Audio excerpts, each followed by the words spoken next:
Okay, this is our old friend Westgate Construction Company.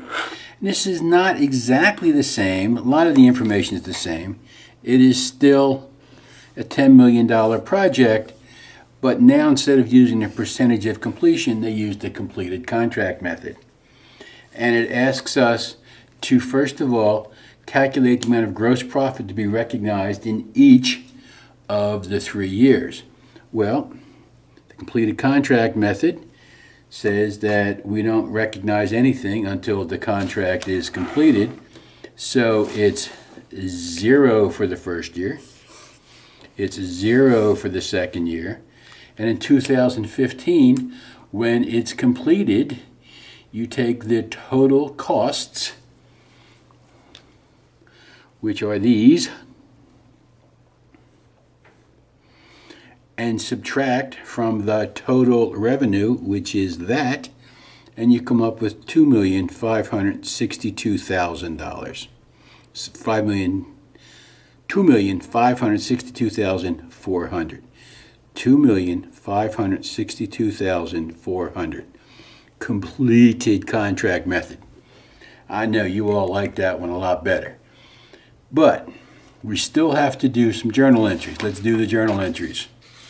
So we still have our construction in process, and it's still the cost that we incurred, $1,584 for year one. $1,584,000, $1,584,000. Material, labor, bribes, all that. We still have the accounts receivable as given. Accounts receivable, billings during the year, accounts receivable, $1,200,000. $1,200,000. We still collected cash, $1,080,000. $1,080,000.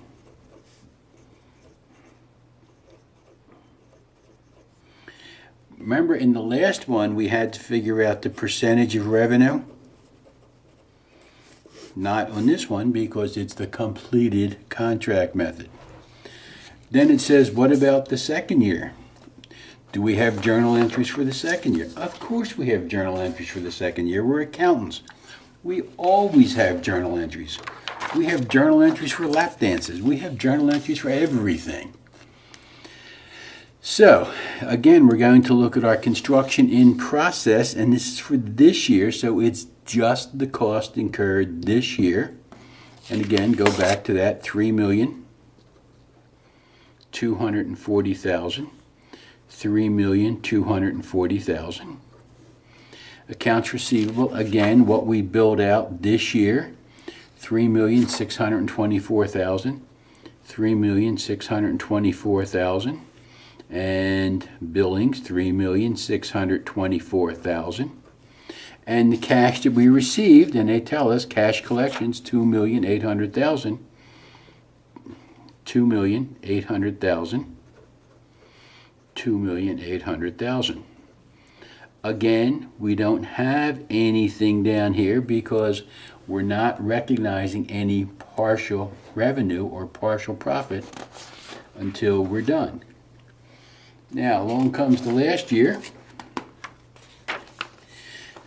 and we're going to look at our journal entries for that. Again, we still have, and I'm referring back to the same information, okay? Our construction in process, the costs we spent this year, $2,613,000. $2,613,000. Then I'm looking at the accounts receivable, the billings this year. It was $5,176,000. $5,176,000. And we got some cash, $6,200,000.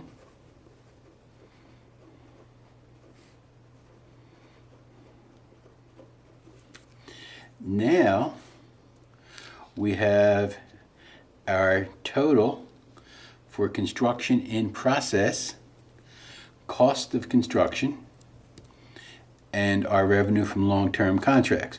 Well, the easiest way to do this is we take our revenue, $10 million, up there in green, 10 million. We add up our cost of construction, which is the cost incurred across the top. We add up 15, 32, and 26. Okay, and altogether that equals 7,437,600. That's our cost of construction. 7,437,600, and our construction in process is the difference between those two. It's a plug number of 2,562,400. Okay, so that's part 2. Then it says complete the partial balance sheet. This is not as different as some of the other things that we may have considered. So what we do here is we just have to figure out the construction in process. And our construction in process for the first year is the cost, 1,584,000, and our billings, 1,200,000, and our cost in excess of billings is 384,000.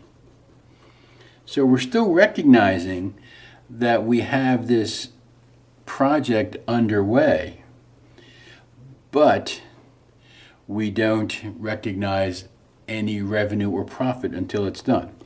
We also have to take a look at our accounts receivable, and we billed 1.2 mil, we collected 1,080,000. The difference between those, 120,000, is the balance in accounts receivable.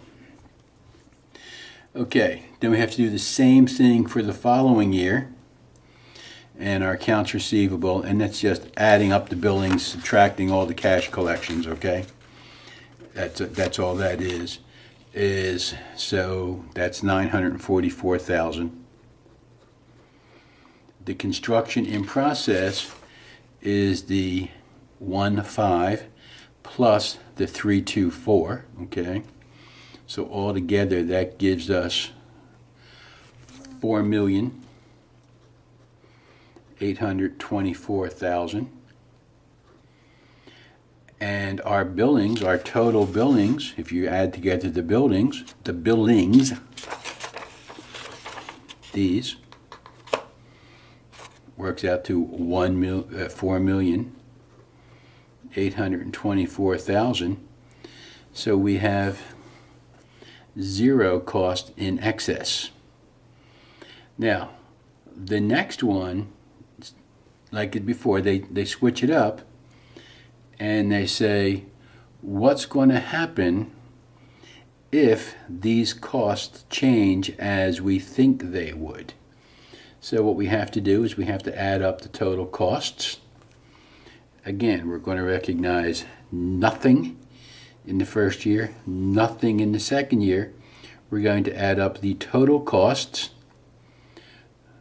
and we're going to subtract it from the total revenues, and that will give us $250,000 as our total. And then the last part, problem 5, says what happens if we go into a loss situation, and we always pick up the entire loss as soon as it's recognized.